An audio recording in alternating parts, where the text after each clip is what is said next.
What's up?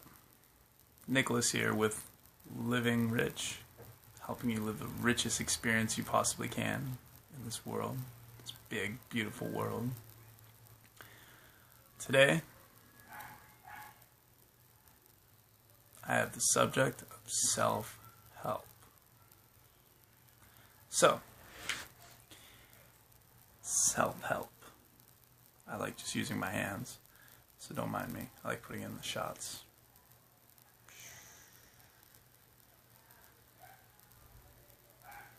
I'm in kind of a funny mood today. Well, right now. I just got done doing like 30 minutes of like squat meditation on the beach and watching the sunset. And I worked this morning for a friend. It was like super last minute. So I'm back now. Got a few things to get done and I wanted to do this video. So here it is. But growing up, my mom had a lot of self-help books laying around, and she was kind of very twisted and tight, and not very like there were a lot of positives about her, but then again, like from the surface, like from a kid's point of view, I was like, Mom, you're kind of, stiff and unhappy and all this stuff. But she did have a lot of positives too, like she's a great mother, all that fun stuff. Anyways, because I saw all these self-help books around, I was exposed to it at a very young age, which led two things to come into my life. One, I was very comfortable with the subjects. Like people talk about like all this woo-woo stuff, and like it's kind of just like normal for me now, because like I've had it around me since I was 10 or whatever.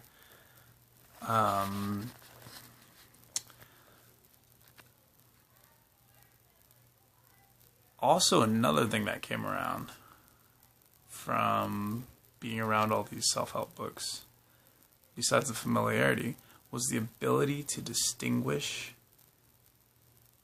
bullshit.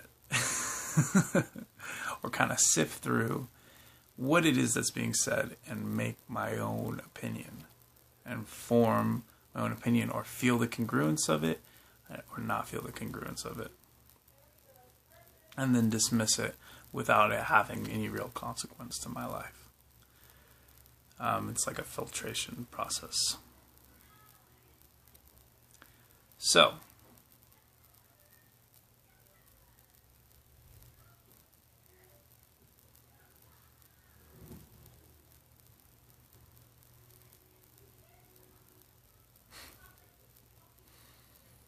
I'm in a very mellow mood, if you couldn't tell.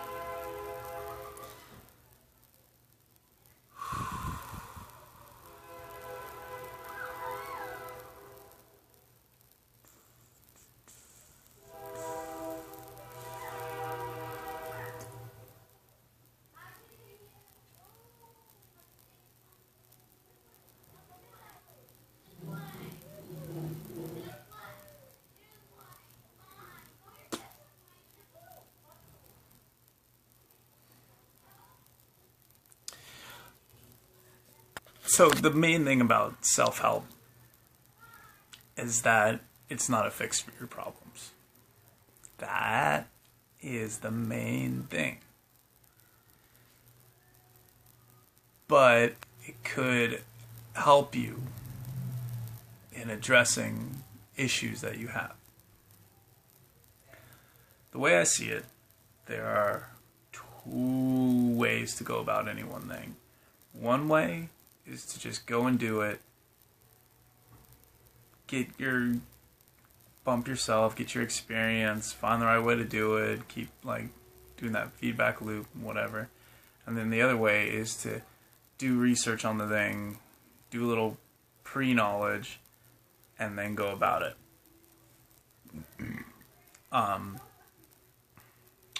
So what happens, I feel like, when people do self-help or watch self-help or have something that they want to do, they do all this research on it. Okay, well, I'm not actually. Let me reframe this. The way people are successful at doing anything is they just get out and do it. So, like, if you notice that when I said the two ways of doing anything, doing it is the core aspect of doing it. So, like, doing it with like help and research and input from other people, and doing it like the best you can that way, or just doing it and like just shooting at where you want to go and keep shooting and keep figuring out until you make right, like using your own judgments. So the execution of it is the main thing.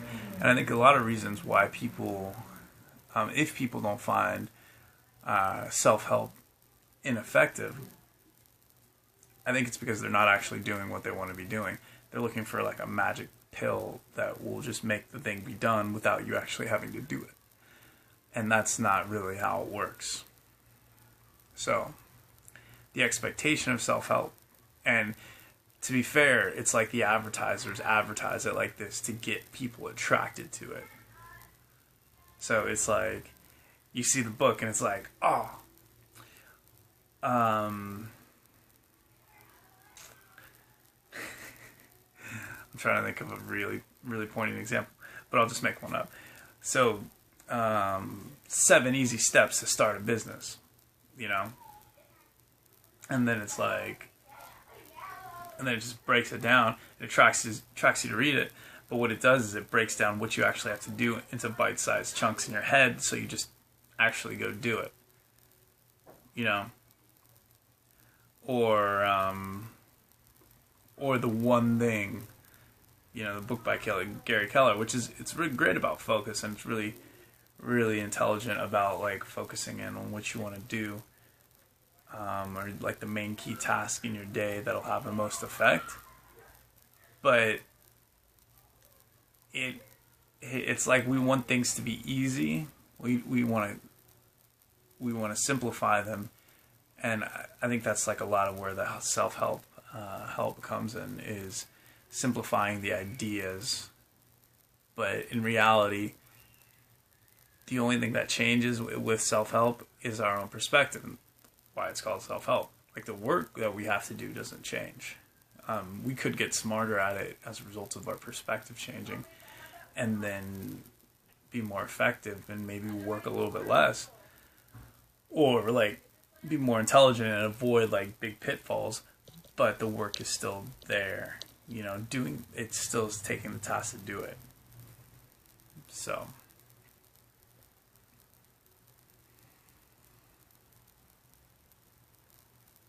if in your brain there is any whatsoever inclination that there's a magic pill in the form of a self-help book that will make your life better, get that out of your head. Even though the advertising may want you to do that, you might be disappointed when it tells you, stop fucking bitching and do the fucking work. Because that's honestly, so for me, that was the most help a self-help book has ever given me, is just getting me to do what I wanted to do. And then ideally, back to the 2 routes that something can be done. 1, either by trial and error, or 2, by researching it and then trying it out.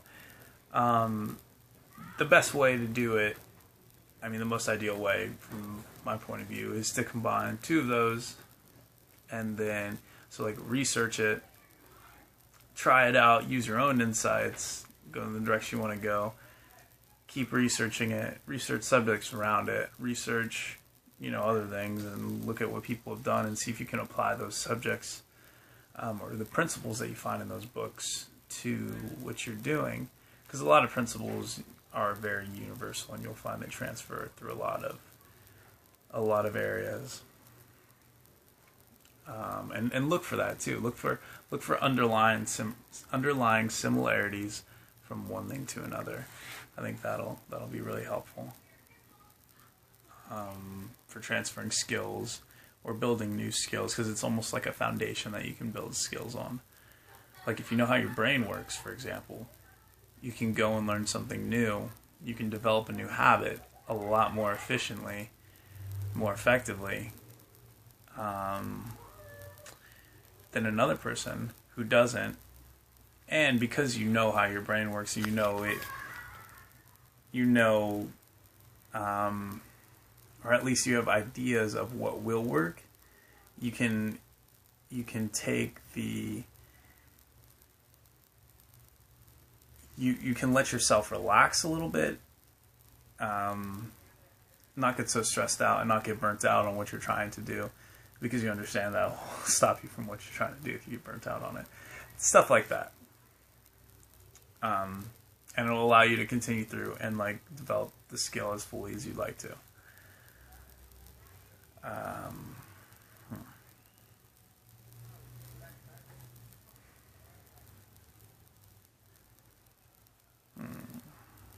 Yeah.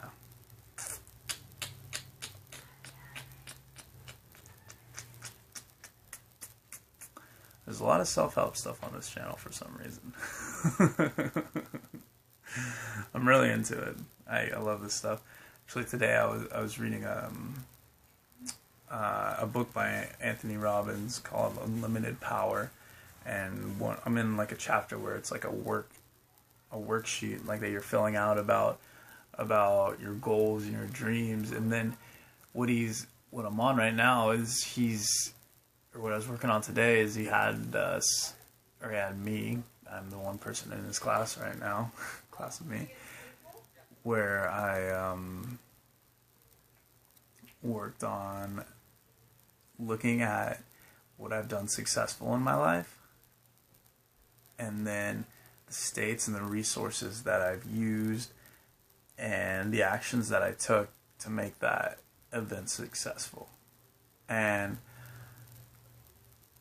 I noticed like I was doing the event, and then I got up and I walked into Whole Foods again, and I got more almond butter, and I noticed my brain was like started like branching out and like latching onto these ideas or these resources that I've been using. And what I found is it's pretty common stuff that like I used to be successful at what I was doing. A lot of commonalities. Like the most common things are the things that were common throughout all four of the items that I was doing were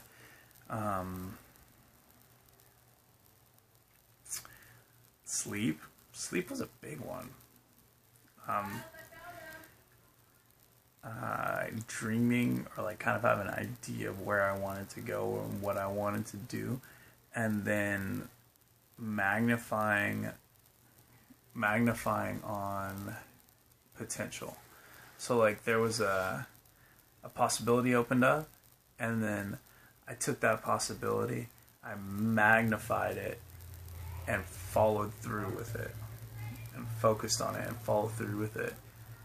And that right there, so seeing a possibility, magnifying it, and putting energy into it and following through, has been a core success factor in my life.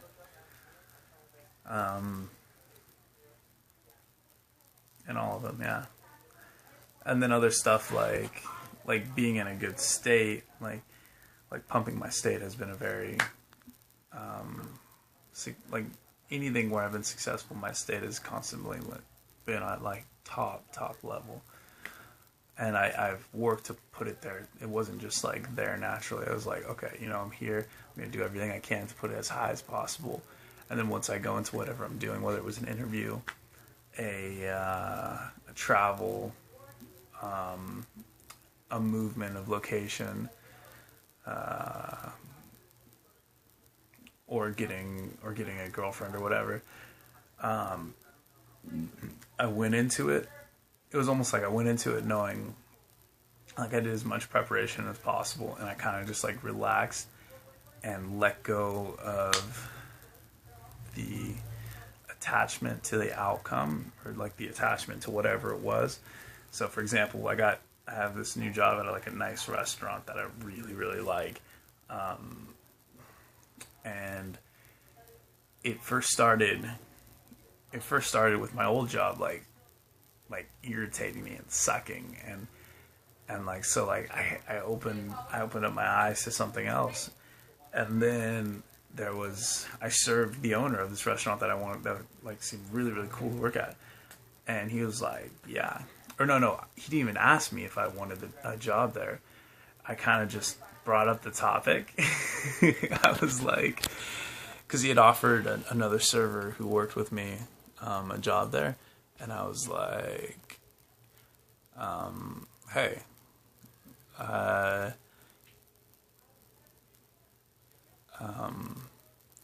just brought that up somehow. Something like, Sean would like to work at, your place. I brought it up in like a very like, parallel, like non-intrusive way, and then he was like, "Oh, yeah, all you guys are good. You can come work at my place." I was like, "Oh, really? Really? I would love to do that." And he was like, then he told me to go in and apply, and and then like that was like, that happened, and I did apply at this place a few times before, and it had ignored the fuck out of me. No one gave me a call back, and it's just like they get so many applications. Working there now, I see like 3 or 4 people a day just coming in and just dropping applications. And it's a kind of a small restaurant too, so it's not like they have a lot of positions. So that's just how it is. But anyways, that was the opportunity. I magnified it. I did the follow through to go in and drop my application, and then like all the other things that I mentioned before, I kept my state up. I slept before I went into the interviews. I was prepared. Once I got the job, like I studied the menu and I made sure I knew it. Like I did, it was a good follow through. But those are consistent things that showed up in the other things that I was successful with. So to tie this all back into the genre of self-help and like how to use it, it's really good at changing your perspective and changing your mind, the possibilities that you're looking at in your mind, and then from there you change your actions, and your actions just like it just makes sense to do other stuff, more effective stuff,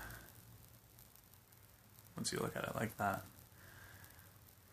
So to wrap up the episode, self-help is not a magic pill, but it could be a very good template to look at.